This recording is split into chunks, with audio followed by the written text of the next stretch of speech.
Hello, my fellow Ripplers. This is Chris Miles, your cash flow expert and anti-financial advisor. Welcome to our show. It's for you, those that work so hard for money, and you want your money to start working harder for you right now. You want that freedom and cash flow today, not 30 or 40 years from now, but right now, so you can live that life that you love with those that you love. But guys, it's not just about getting rich. Most importantly, as a Rippler, as a money Rippler, it's about living a rich life, because as you're blessed financially, you have a greater capacity to bless more lives. That is exactly why I'm here today. Thank you for tuning in. Thank you for allowing me to express my ripple effect through you, especially as you take this into action, apply this in your life, and your lives change. This is exactly why this show exists. It's for you. And guys, thank you so much for tuning in. And again, thank you again for sharing this with others. It is so awesome. Hey, quick reminder. If you haven't done so already, subscribe to our YouTube channels, not just the Money Ripples page, but the Money Ripples podcast page if you're doing YouTube. Or if you listen to this on iTunes right now or on some other audio platform, please go to iTunes, rate, review us. Love to hear from you guys. This is the only way we can make a bigger impact. I can't do it without you. So please take 60 seconds, just a minute of your time. If you would invest that and invest that back here, it would be so awesome if you would do that for us. So thank you so much. Chris Miles was able to retire twice by the time he was 39 years old. But he's not content to just enjoy his own financial freedom and peace of mind. Chris wants you to have your own ripple effect so you can live free today. He's not the financial advisor you expected. He's the anti-financial advisor you deserve. He's jumping behind the mic right now, ready to make waves. Here's Chris Miles. All right, guys. So I want to talk today about a concept that came from a client, actually, one of our current clients, in a situation where, cash flow is a little bit tight. And so you know who you are because you already got this recording ahead of time. But shout out to this client because I'm so grateful that she has a situation to prove this point that I've learned over the years, that the mortgage interest rate isn't all what it seems, right? And I get it because this woman has actually has a little bit higher interest rate than even I have on my own first mortgage. Yet this is a very debate I make myself. So the question is is right now interest rates undoubtedly are higher. You probably have a mortgage that's lower than the current interest rate. Does it make sense to refinance or not? That is the big question. When I was a financial advisor, it was always never, right? If this were the situation, we'd say, no way, why would that ever make sense? However, as time went on, I realized that there's more elements in here besides interest rates. One, you got to understand that even if you had a 3% mortgage rate and now they're about double that, double sounds amazingly high, right? But when you think about it from a simple interest standpoint, double is not that big of a deal. So let me show an example. Let me just show you right now. Like if you had a 3% mortgage for $240,000, it's $1,000 a month payment. Now the payment, of course, makes a difference, right? But 3% interest on a 30-year mortgage, $240,000, it's just over $1,000 a month. Now, the total interest that you end up paying over that period of time, so you'll see the total interest right here, $124,000, right? So many people look at this and say, my goodness, I'm paying half of this in interest, right? Same thing here too. If you raise it to 6%, watch what happens. The interest goes from 124 to 278, even more than double. You might say, Chris, would it even make sense to refinance, especially where lately you might be getting closer to like 6.25, depending on the rates or whatever. That's almost $300,000 for a $240,000 mortgage. When I was a mortgage broker, I used to teach people this was bad, right? So guys, I would show them this thing right here. I'd say $292,000. You're paying more than double what this balance is. So if you want to stick it back to the bank, pay this off first, right? Just pay it off as fast as possible. Guys, that is exactly what the bank wants me to do. Think about it. Does the bank really want to pay off their debt?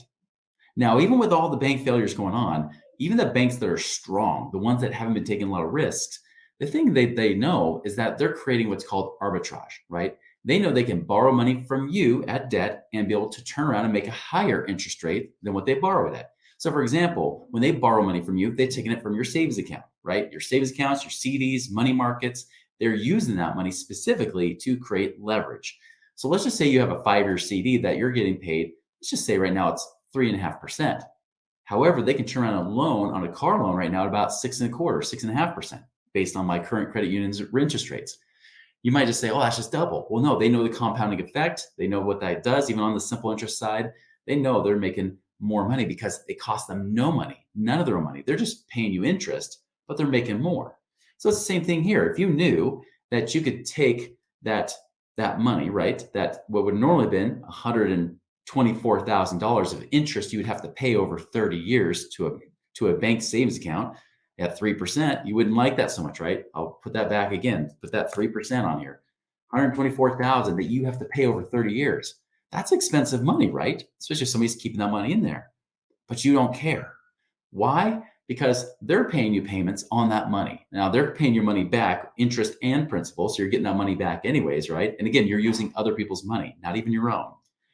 But even if you turn around, you did loan that out at say 6.25%, you made almost 300,000. So your net gain out of that total is roughly in the ballpark of about $170,000 that you made for free, right? Essentially out of none of your own money. Now, some people call it infinite return. I wouldn't exactly call it that. I would call it, instead of an infinite return, even though that's technically true because it's not your money, I would actually even just say, what's the real profit here, right? Well, my profit's more than double because if I invest 124,000 to make $292,000, I'm going to say that's a good win, wouldn't you? That's exactly the concept we're looking here today is, can you create arbitrage with it? What is it you can create? And ultimately, really it comes down to for you is, what does it do for your monthly income? Okay, so let me use the example of Mrs. S, right? This is one of our clients here. Her first mortgage, she has a $64,000 balance. She's getting closer to paying off. She's about, actually I put 8.5 years left. I miscalculated. It's actually 10 years left that she has on this mortgage here. So she has 10 years left, even at 2.875%.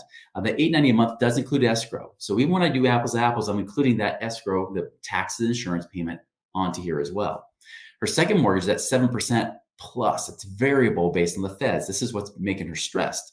Now, despite that, of course, they are making her pay 1% a month. So $44,000 balance means she pays $440 a month. Also, 10 years left on this loan. So essentially, what will happen in 10 years, if she just keeps going the path that she's going, she will have a free and clear home, saving herself $1,147 a month because she'll still pay taxes and insurance.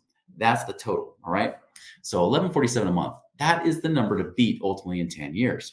So do we refinance or not? This is where it comes back to you as a steward, right? We talk about what are you able to do with the money? If you're a gambler or spender, don't even watch the rest of this. Please stay away, okay? Because you're going to ruin this anyways.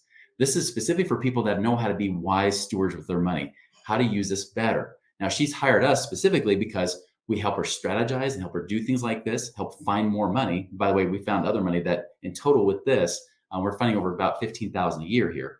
But we're taking this money and ideally we're investing it. Now, she can invest this in a lot of different places. I'm going to use an example of her just buying a free and outright, free and clear property first. We're going to use that as an example. What happens then? Now, I took a very specific property. It actually had about $1,000 a month. It was a little over 1,000. I rounded it down. Put it $1,000 a month net gain. That's after they pay the property manager and everything. Now, the cool thing is that she's able to get that 120,000. The payment is only $400 more a month. $400 more a month, right? So our payment only went up $400 a month, despite it going to a 6.375% mortgage. We locked the rate. We locked the first and second into 6.375. Much higher than our 2.875, right? This also, people will say, wait, this puts me back. I'm going back 30 years. You know, this woman, you know, if she does the math here, she's like, I'm going to be well beyond retired age when this mortgage would finally get paid off. Well, that's not our goal here. Our goal is, of course, to get you in the best cash flow position possible, the healthiest financial position to essentially do what the bank has been doing to you for years, yet you haven't done it. The reason the banks have done it well is because they know how to be wise stewards of their money. Most banks, as we know. You can't trust those banks always, but the ones that aren't taking unnecessary risks, they're doing the usual banking business that they've done for hundreds of years. That's exactly what they're doing here. So her net gain is $600 a month. So already, just by refinancing this mortgage and by investing that $120,000, she now has a $600 net gain. Her cash flow position right now, real life, is better. Okay, so that's a huge, huge benefit right there. Now, in total, what's that going to do in 10 years? Her total cash flow with all the rents and everything, and we're increasing rents only by 3%. The average has been between 4 and 5% over many years. We're just putting it at 3%. I'm trying to play devil's advocate against this point here, right? Cash flow is $153,000 total with appreciation. And I only put that at 3% appreciation on this property. That's it. I didn't put a huge amount of appreciation, very, very conservative. Some of you guys saw 20, 30% in a year, right? So sometimes you get 1 or 2 years that could do all the appreciation and have a flat market the rest of the time and still hit this.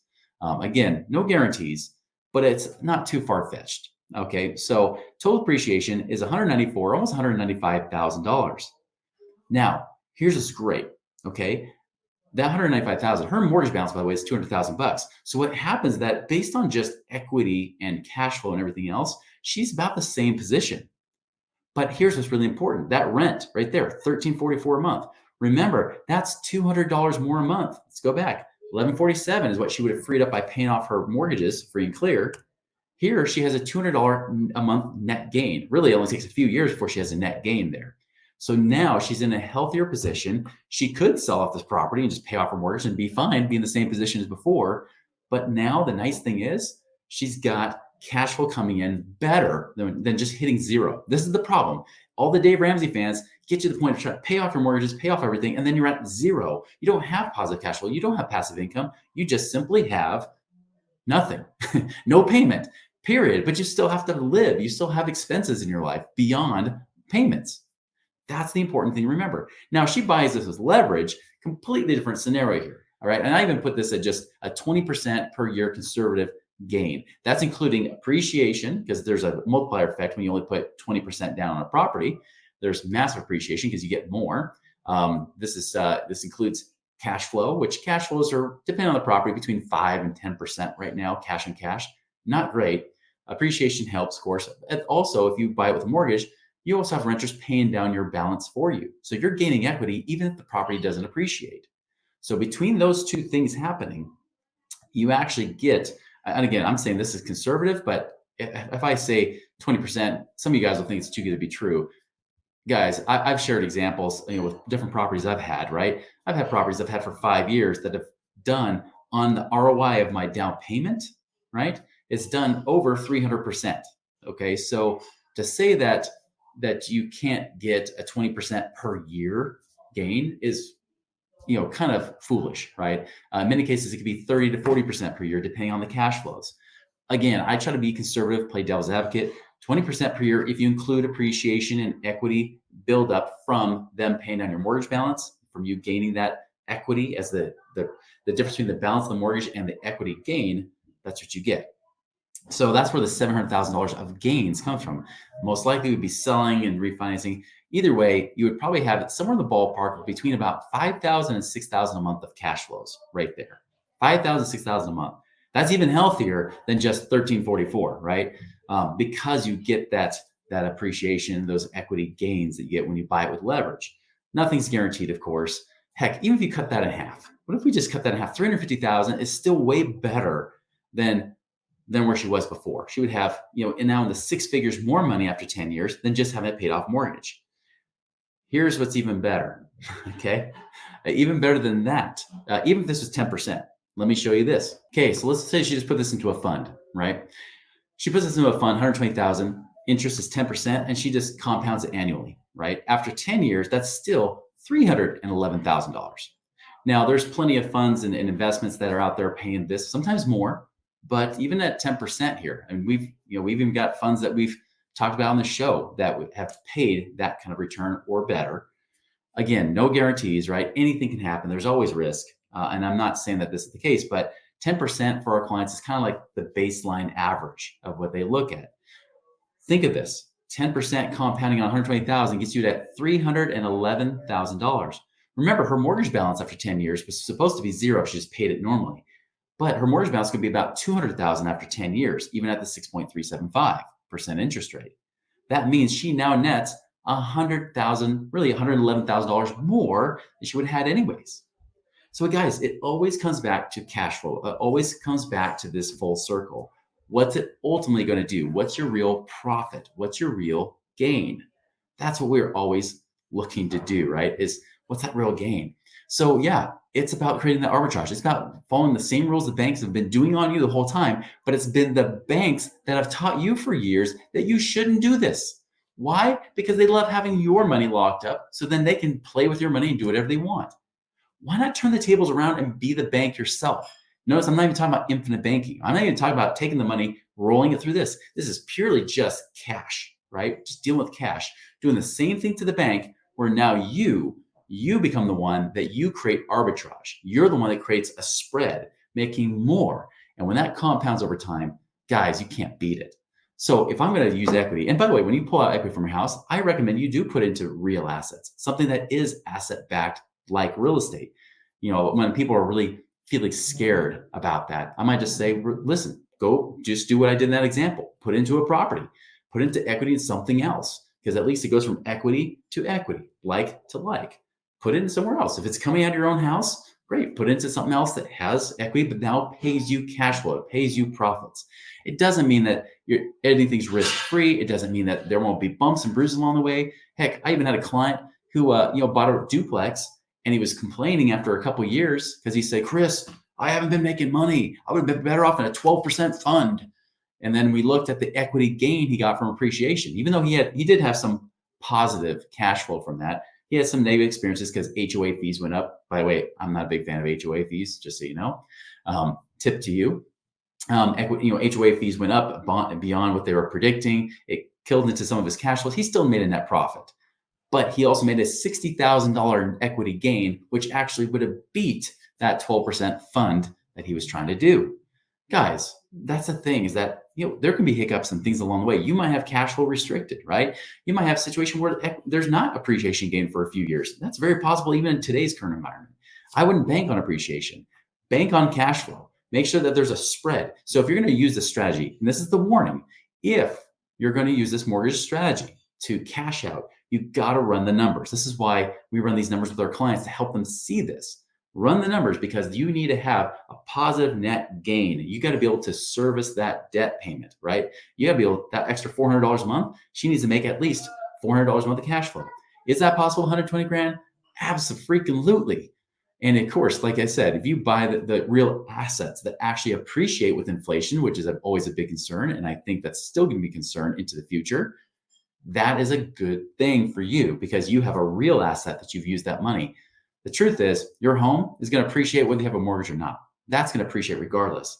If you can get that equity out that's earning 0%, doing nothing for you, but it's just dead equity sitting there, giving the bank less risk as you pay down your mortgage, while increasing your risk because your equity is trapped in there, get that money into your control, use it, and deploy it in a way that gives you more financial freedom right now.